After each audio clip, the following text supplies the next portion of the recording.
Is there any kind of a way you think just to, improve the fan experience when it comes to just the All-Star Weekend dunk contest every year? Yeah, so I think a couple things. One, the judging could be an issue sometimes. Not to bash anyone at all, but sometimes there's dunks that are being done in the NBA dunk contest that don't get a huge wow factor, but that are actually technically very difficult to do, right? So only pro dunkers would be able to know how difficult some of these dunks are, because even though some of the people who are judging might have been in the dunk contest in the past, oftentimes they haven't tried specifically what they're trying now. So I think having some of us as judges would be a great start. Also having us coach and help out these dunkers with picking which dunks, because we know the way that they jump, and we can easily look around the pro dunking world and just okay, you can do this, you can do this, you can do this, you can do this. And not just coaching in terms of what dunks to pick, but also coaching in terms of how to stay warm in between. And I'll watch the NBA dunk contest, and they will do so many things wrong. They not even in terms of the dunks, but what they do before and after, they could change, and it would get them a higher score. It's all about entertainment, and we've learned that.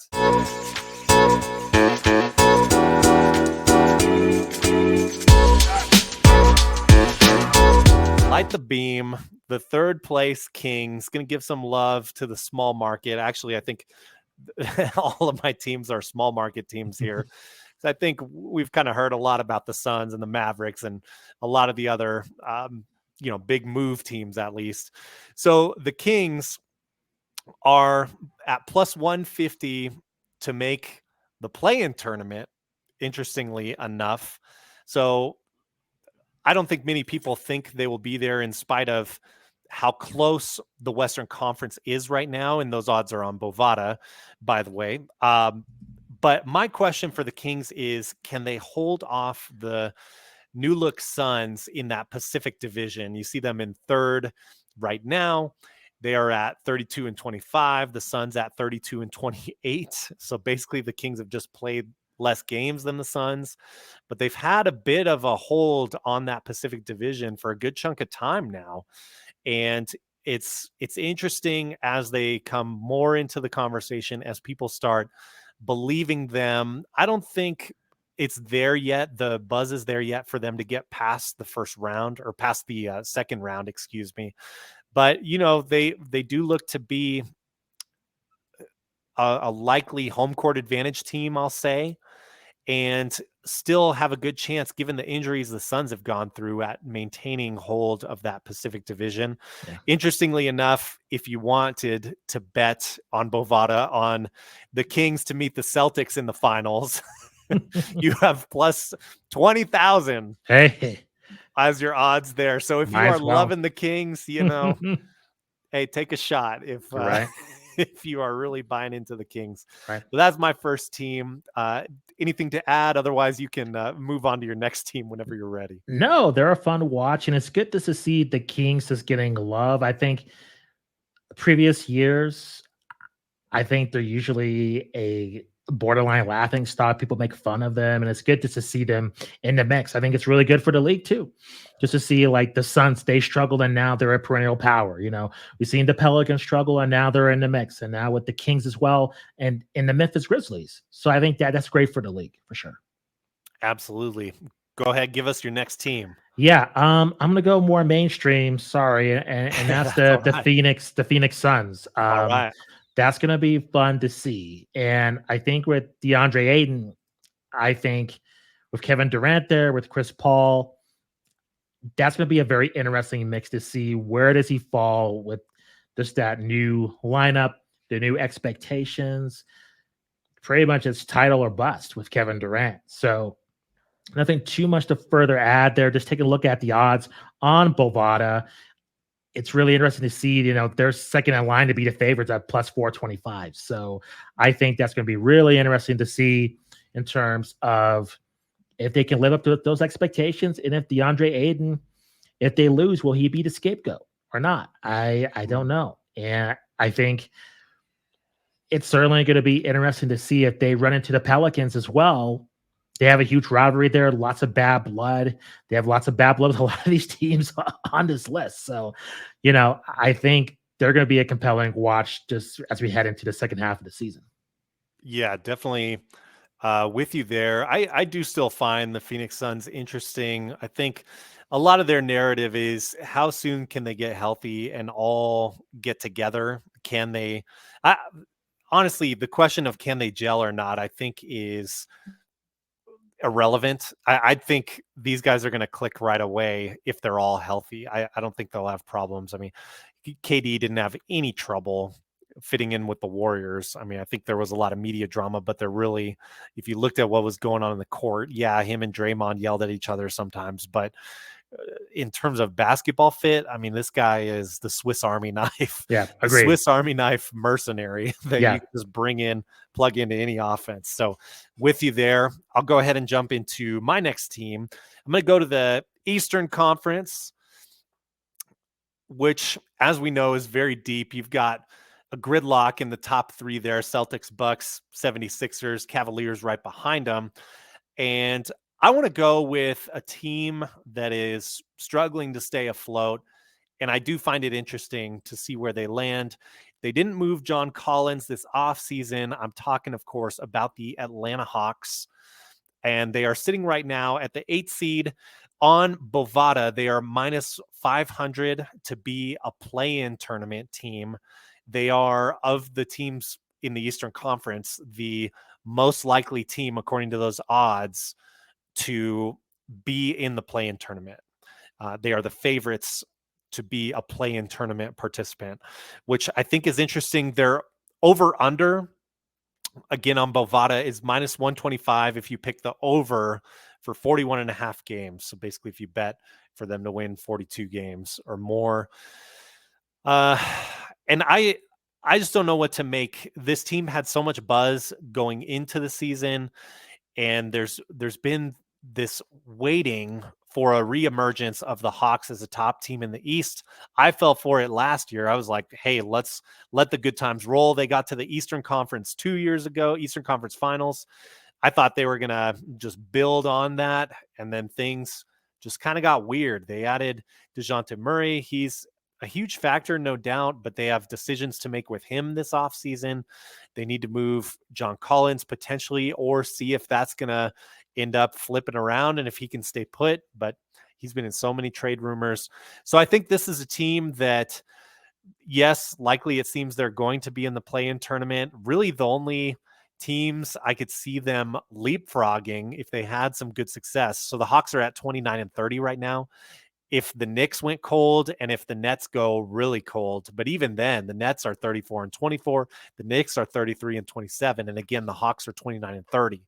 Doesn't seem like there's much chance of them passing them. The Heat are in 7th at 32 and 27. And I just don't see them having a weak finish to the season. That's not the Heat's MO. So I'm curious to see what the Hawks do. And I'm also curious to see how this impacts the star that is Trae Young.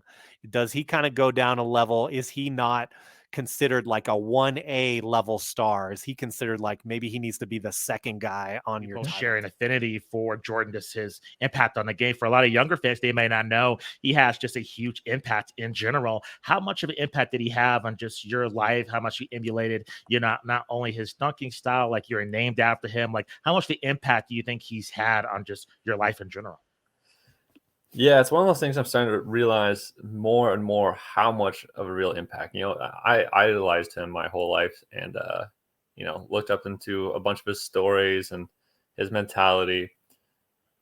But to be named after somebody who is known throughout the world as being like the greatest, being great, I don't know. Like, even if you look into habits, how habits are made, you change your environment in a way so that it's easier to be motivated or to do this. Even having pictures of people that are inspiring to you on your wall is a good thing. Now imagine being named after one of these people, right? It's like, I don't know. Since I was a kid, I felt like I was maybe supposed to do something special just because I was named after somebody else who was special. So just in that sense, it changed my life to like aim for something really great. But also, just in terms of dunking, of course, I don't think I would be into dunking as much as I am, or I wouldn't have gone into it as early as I did if it wasn't for Michael Jordan. So just doing some of my research on you and just really following you for such a long time, just seeing you just on that TNT show and just your YouTube videos in general, you've had to say very much a linear path in terms of your rise, just in terms of your success. Can you kind of go over how you just started your career becoming a professional dunker, and what kind of like trials and tribulations got you to this point to be just highly successful? So for me, I guess way before being a pro was, I kind of found out that being a pro dunker was even a thing, right? So I was like, oh, it's almost like its own sport, like you don't have to just play basketball and do dunking.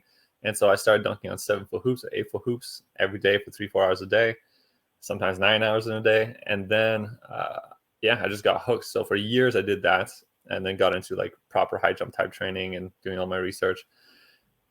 And then I kept posting videos, and I felt like I was better than some of the pros out there, or at least on the same level, but nobody was giving me a chance. I'm some kid like dunking on their hoops like at home. You don't know if the hoops are like super low or anything like that, right? Like it's risky to give that guy a chance.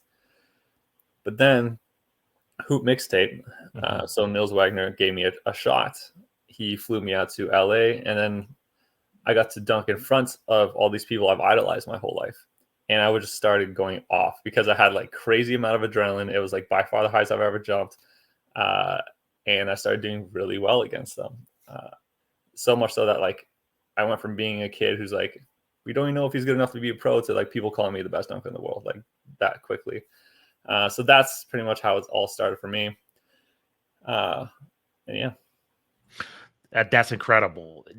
How has you think social media has really changed this dunking in general? I just remember, growing up and the only exposure was just watching, the NBA and just seeing dunking in that medium. Now, you can see it on all social media channels, and you're seeing really a new subset of just, in this basketball influencers overall, really become at the forefront of basketball culture overall, besides just their professional games. So do you see, you're on the cutting edge. Are there any trends that you're looking at in the future that might change how you approach, the dunks you post on social media, just based on how rapidly things change on the internet? Yeah, it is really interesting. I've noticed a huge change just myself very recently. So any sort of income before would have to be just from doing dunk shows and dunk contests. And now it's more and more just to do a TikTok or to do a YouTube or to do this. And that's starting to outweigh even going to events a bit more and more, which is a beautiful thing. The fact that back in the day, my plan was to have another job, have a secure job, and then just obsessively do dunking, not necessarily on the side, but like in order to do dunking as hard as I could. But now with social media, like there's so many things you could do nowadays. You're really not limited to the kind of things you could do. So yeah, in the future, I guess it'll just be more of that. Like I feel like the way I'm being treated with like brands approaching me is more of an influencer, like a businessman, more than just a dunker, which is kind of a cool thing.